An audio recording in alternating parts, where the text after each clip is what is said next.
Danas govorimo o jutarnjoj priči koja je postala viralna. Goran Vesić je Jovani Jeremić poklonio nešto posebno, a taj dar i dalje je izložen u njenom kabinetu. Goran Vesić je srpski političar i javna ličnost, poznat po dugoj karijeri u politici i javnoj upravi, ali i često spominjan u medijima.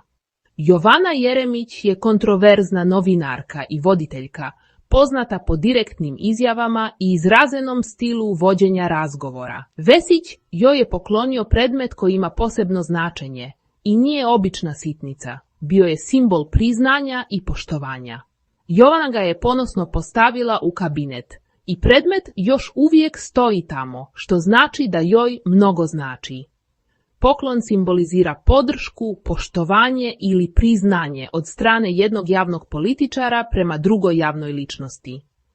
Ovaj gest nije bio slučajan, bio je dio razgovora i susreta u kojem su razmijenili ideje, stavove ili jednostavno znak pažnje. Fanovi su podijeljeni, neki hvale ovaj gest, drugi se pitaju što to zapravo znači u političkom i medijskom kontekstu. Neki komentatori tumače poklon kao politički signal ili javnu poruku, ne samo jednostavan dar. Drugi fanovi ga vide kao ilustraciju da javne ličnosti ponekad imaju neočekivane prijateljske gestove. Poklon ukazuje na to da Vesić možda ima određeni nivo poštovanja prema Jeremić, čak i ako su mišljenja podijeljena u javnosti. Jeremić je pokazala da cijeni taj predmet, i to govori o njenom stavu da priznanja i gestovi značaja ostaju vidljivi.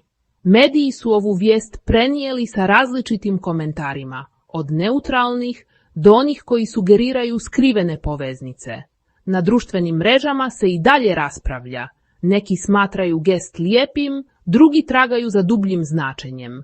Predmet stoji u Jovaninom kabinetu kao podsjetnik ili simbol, ali je postao i tema mnogih komentara i memova.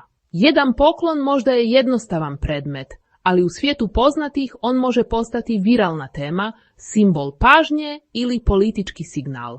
Šta vi mislite? Da li je ovo samo dar ili dublja poruka?